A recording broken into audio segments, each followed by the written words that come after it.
Bonjour et bienvenue dans cette émission d'ADP Info RH de septembre 2015. Nous consacrons cette émission aux formalités à l'embauche.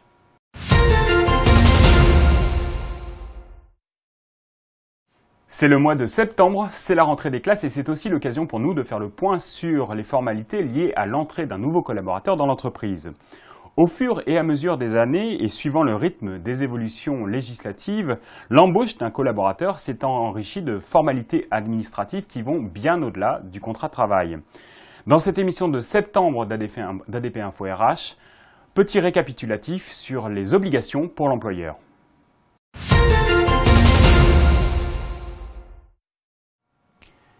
Muriel Bénard, bonjour. Bonjour. Et bienvenue pour cette rentrée.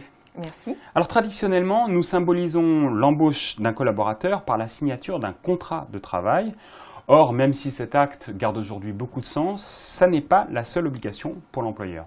Tout à fait. D'ailleurs, la signature d'un contrat de travail n'est pas obligatoire si le salarié est embauché dans le cadre d'un contrat à durée indéterminée à temps complet, un CDI à temps complet. Mis à part la signature du contrat de travail, il reste à l'employeur de nombreuses formalités à remplir, dont la plupart doivent être effectuées avant l'embauche ou lors de celle-ci, sur un document unique appelé DPAE, Déclaration préalable à l'embauche. Et ce support doit être adressé à un interlocuteur unique, l'URSSAF, ou la caisse de MSA pour les employeurs qui relèvent du secteur agricole. Et cette DPAE est adressée au plus tôt dans les 8 premiers jours qui précèdent la date prévisible de l'embauche ou au moment où le salarié entre en fonction. La DPAE doit satisfaire plusieurs formalités. Quelles sont-elles ? Alors, la DPAE permet d'accomplir l'immatriculation de l'employeur auprès du régime général de sécurité sociale, l'immatriculation du salarié auprès de la caisse primaire d'assurance maladie. Elle permet également d'accomplir l'affiliation de l'employeur auprès du régime général d'assurance chômage, la demande d'adhésion au service de santé au travail et enfin la demande d'examen médical d'embauche.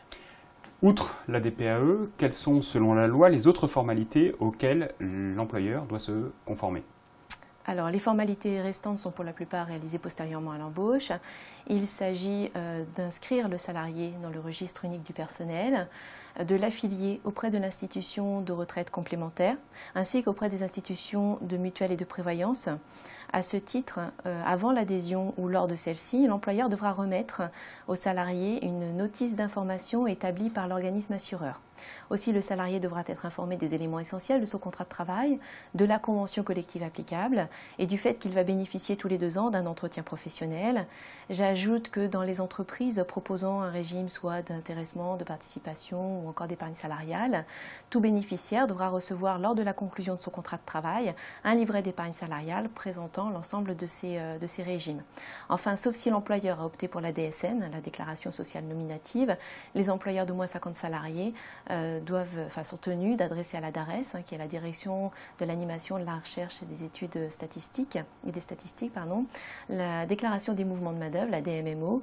Il s'agit d'un relevé des contrats conclus et résiliés au cours du mois précédent et qui doit être adressé dans les 8 premiers jours de chaque mois en cas de déclaration papier et jusqu'au 15 du mois en cas de déclaration réalisée par Internet. Merci Muriel. Voyons maintenant que faire dans l'entreprise.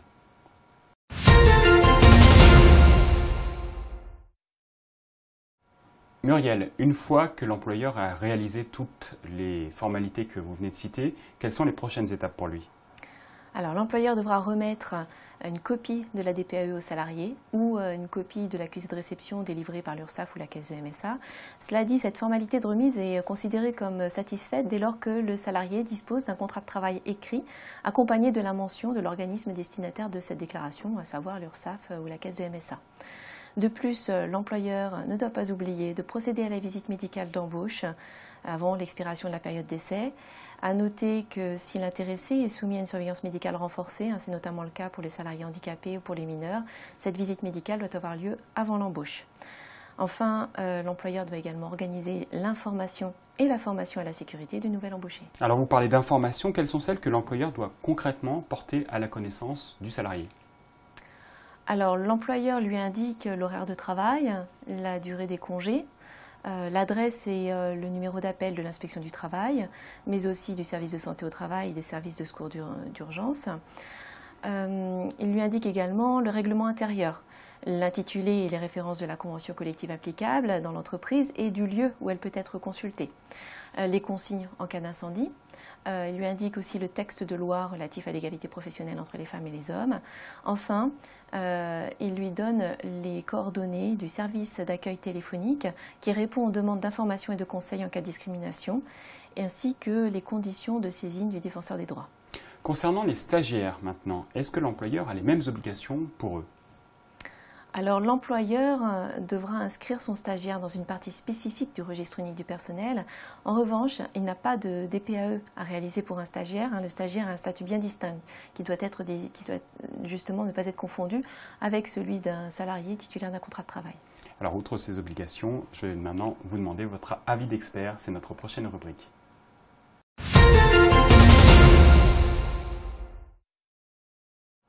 Muriel, quel est votre avis sur la contribution de la DPAE à l'embauche des nouveaux collaborateurs?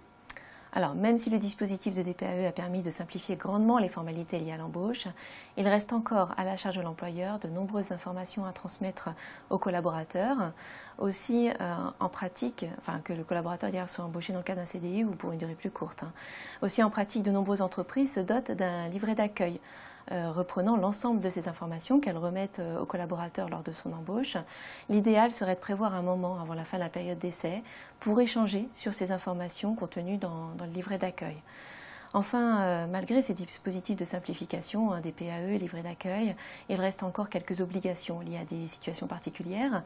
Par exemple, le fait de vérifier le titre du travail en cas d'embauche d'un salarié étranger, ou encore le fait de respecter des procédés d'enregistrement du contrat de travail pour des contrats particuliers du type contrat d'apprentissage ou contrat de professionnalisation, ou encore le fait d'obtenir l'autorisation de l'inspection du travail en cas d'embauche de jeunes de 14 à 16 ans pendant leurs vacances scolaires. Cette liste n'est bien évidemment pas exhaustive, mais l'on voit bien à travers les formalités liées à l'embauche que malgré les tentatives de simplification, chaque nouveau dispositif légal, et on le voit bien avec les stagiaires, entraîne souvent pour l'employeur de nouvelles formalités administratives. Merci Muriel pour ces conseils et cette analyse. Je vous en prie. Et on le comprend, la simplification est un long chemin. Tout à fait.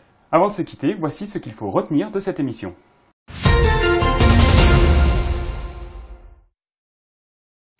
À retenir de cette émission de septembre 2015 d'ADP Info RH. D'abord, la déclaration nominative préalable à l'embauche doit être adressée à l'URSSAF ou MSA au plus tôt dans les 8 jours qui précèdent l'embauche et au plus tard au moment de l'entrée en fonction du collaborateur.